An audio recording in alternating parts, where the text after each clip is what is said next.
Бұл видеода біз қарыз шырмауынан біржолата шығып, еркін өмір сүрудің жолын айтамыз. Көпшілік табысым 2-3 өссе, барлық мәселем шешіледі деп ойлайды. Бірақ бұл үлкен қателік. Әдетті өзгертпей, айлықты өсіру жағдайды тек қиындатады. Шындық біздің шығынымызда жатыр. Ақша көп болса өмір сүру жайлы, оған ешкім дауласпайды. Бірақ нағыз байлық ең кішкентай соманы да басқара білуден басталады.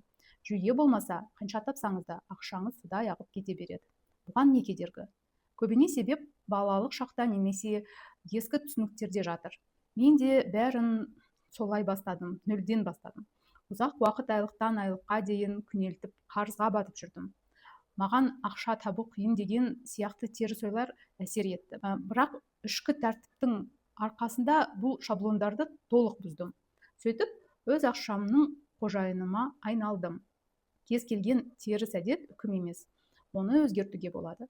Қадамдары қарапайым: қателікті ашық мойындау, басқаша өмір сүруді үйрену, жаңа әдеттерді байқап көру және алғашқы сәтсіздікке қарамастан басталған істі тастамау. Қажылық кеңестер көбіне бәрінен шектел, әр тиыныңды үнемде деп адамның еңсесін түсіреді. Бірақ бай өмірдің философиясы мүлдем басқа. Мен мағына өзіңді қинауда емес, саналықта. Өзіңіз шынымен жақсы көретін нәрсеге ақшаны еш өкінбей жұмсай аласыз. Бірақ бір шарт бар: маңызсыз шығынды азайтып, жинақтауды бастау керек. Көп адам алдымен ақша жұмсайды, ал айдың соңында ақшам қайда кетті деп таңғалады. Ал саналы тәсіл ақшаны нақты мақсаттарға алдын ала бағыттау. Сонда ақша сізге қызмет етеді. Мынаны ұмытпаңыз: үнемдеудің әрқашан шегі болады.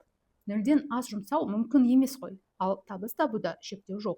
Сондықтан назарды ұсақ түйекте үнемдеуден үлкен мақсаттарға, білімді артуға және табысты өсіруге ауыстырыңыз. Басында үнемдеу маңызды, бірақ үлкен жетістікке тек белсенді табыс қана жеткізеді. Бұл тәртіпті құру оңай емес. Джим Рон айтқандай, өмірдің жеңіл болуын тілемеңіз, өзіңіздің мықты болуыңызды тілеңіз. Қиындықтар бұл жаза емес, бұл қаржылық сауаттылықты артуға таптырмас себеп. Егер сіз ескі әдеттеріңізді түсіне алсаңыз, демек оларды өзгертуге күшіңіз жетеді.